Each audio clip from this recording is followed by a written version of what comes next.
Hello tout le monde! Aujourd'hui on est le 19 juin et figurez-vous que c'est la journée mondiale de la drépanocytose. C'est la maladie génétique la plus répandue au monde. Et forcément je devais vous parler de ça aujourd'hui.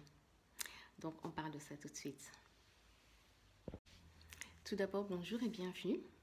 Moi c'est Bijou Modiri, je suis biochimiste et nutritionniste et depuis que j'ai compris que notre alimentation est vraiment notre première médecine, eh bien je passe le quart de mon temps à analyser, décortiquer et surtout à implémenter tous les outils qui sont là pour avoir une santé au top.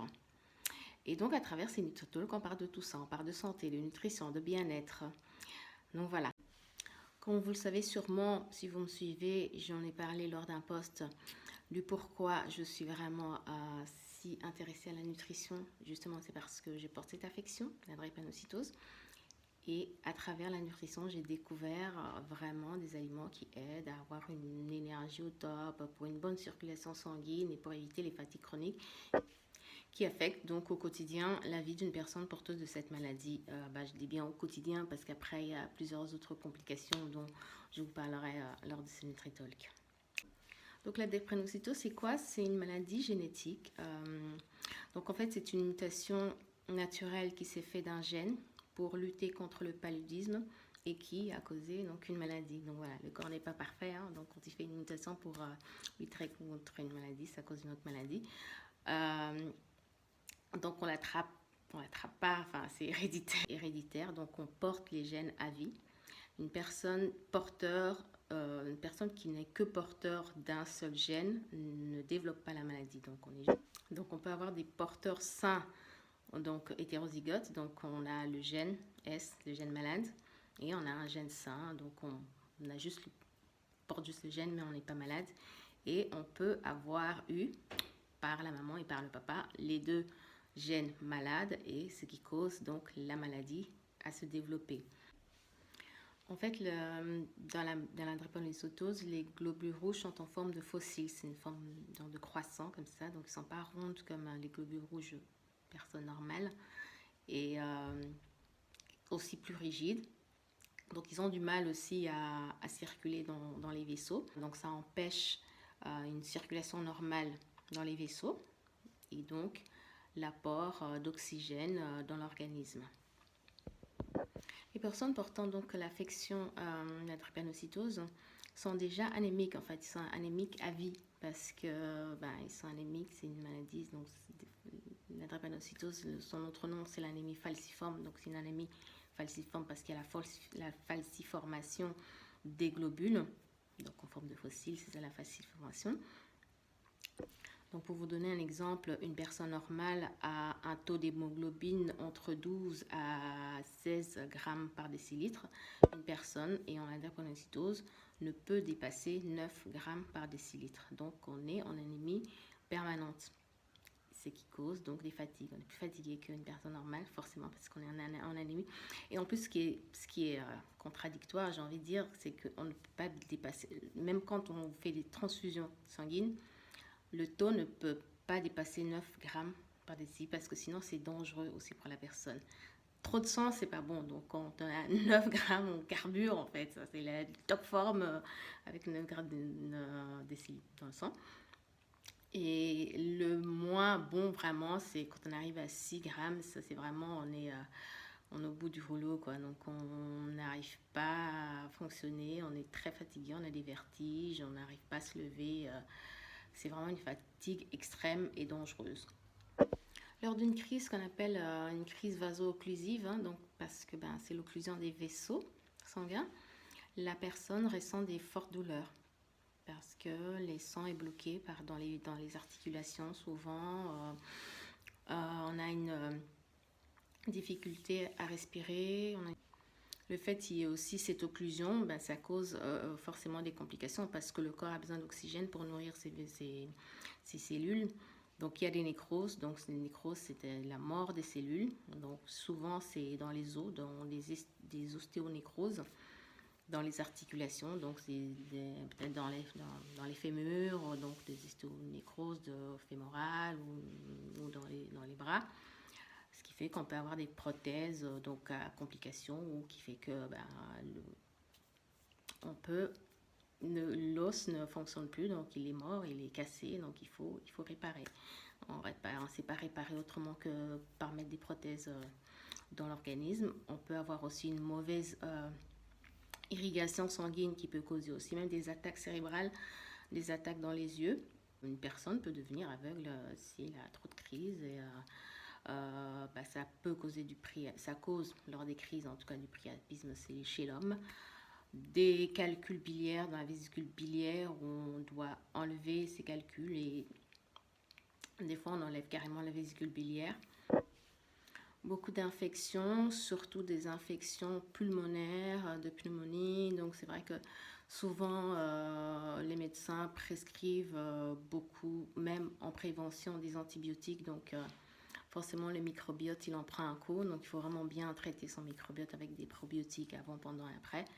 Éviter toutes sortes d'infections, d'attrapes de froid parce que comme les globules ne sont pas souples comme les globules rouges des personnes normales, elles sont plus rigides.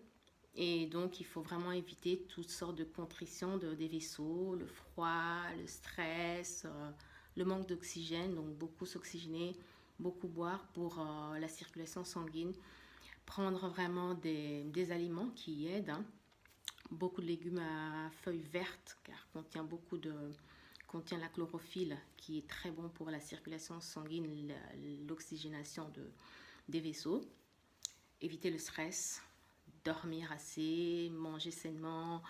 Donc il y a vraiment beaucoup d'aliments qui aident. Donc c'est pour ça que moi je me suis passionnée à la nutrition aussi à cause de ça, pour augmenter l'énergie. Donc on se sent vraiment en forme quand on mange bien, qu'on dort bien, qu'on fait vraiment tout ce qu'il faut faire pour s'occuper de son corps. Les principales causes, oui, donc c'est le manque d'oxygène, le manque de liquide. Déjà, donc, lors d'une crise vaso-occlusive, ce qu'on fait, c'est hydrater la personne et lui donner de l'oxygène. On lui donne l'oxygène, on l'hydrate et forcément, les crises sont super douloureuses. Donc, il y a quand même des dérivés d'opiacés, de morphine, tout ça, qui sont donnés contre la douleur, parce que les douleurs sont vraiment énormément très douloureuses. Donc pas trop se fatiguer non plus, la fatigue corporelle vu qu'on est déjà en anémie de base. Donc voilà, éviter les sports les efforts excessifs, le sport trop brutaux. Enfin voilà, donc faire du sport, hein. D'ailleurs c'est conseillé pour renforcer les os, les muscles, tout ça. Pour la protection des os se font par les muscles, donc plus on renforce sa musculation, plus ça protège les os aussi. Enfin bref, manger sainement, dormir bien. C'est vraiment toutes les règles de base d'une bonne alimentation qu'il faut appliquer, mais vraiment consciencieusement et avec plus de ferveur, j'ai envie de dire, pour éviter toutes ces complications. Vraiment bien s'hydrater, bien dormir, bien se nourrir, éviter le stress surtout, le froid, bien se protéger, bien se couvrir. Et voilà. Maintenant, est-ce qu'il y a vraiment une guérison? Comme je vous ai dit, à part si on fait une greffe de la moelle osseuse qui est déjà assez lourde comme... toute greffe, il y a un risque de rejet, il y a des risques de complications, il y a aussi des effets secondaires qui sont non négligeables. Maintenant, on est en train de faire des tests sur la thérapie génique. Il y a eu 2-3 cas, je pense, actuellement qui portent des bons résultats, mais je ne sais pas si c'est accessible à tout le monde, toutes les personnes qui vont à la thérapie qui pourront avoir accès à ça. Donc ça, c'est vraiment... Voilà. Donc, il n'y a pas de guérison, puisque c'est héréditaire. Donc on porte le gène, on a ça à vie, on prend des médicaments, certains médicaments, qui diminuent la fréquence de crise et donc les risques qui en découlent, hein, toutes les complications dont je vous ai citées. Donc voilà. Donc il est important de toujours bien se nourrir. Donc l'alimentation est vraiment notre première médecine, comme je le répète toujours, comme Hippocrate l'a dit. C'est vraiment ça. J'en fais expérience tous les jours. Et voilà.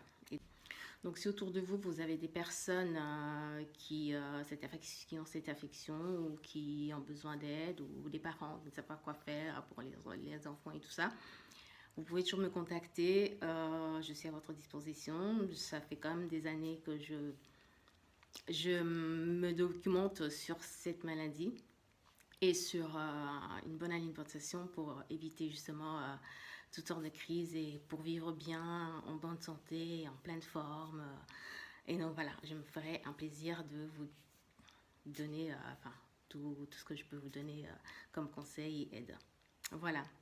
Sur ce, je vous souhaite une bonne semaine, une bonne journée déjà, un bon week-end. Et la semaine prochaine, en fait, je voulais dire, la semaine prochaine, c'est le dernier NutriTalk avant les vacances. NutriTalk prend des vacances. Moi, j'en prendrai un petit peu, mais NutriTalk revient qu'en septembre.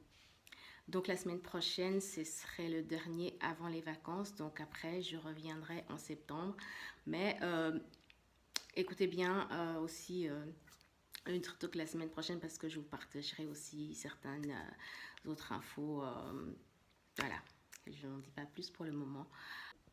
Sur ce, portez-vous bien, prenez bien soin de vous et surtout, nourrissez votre corps.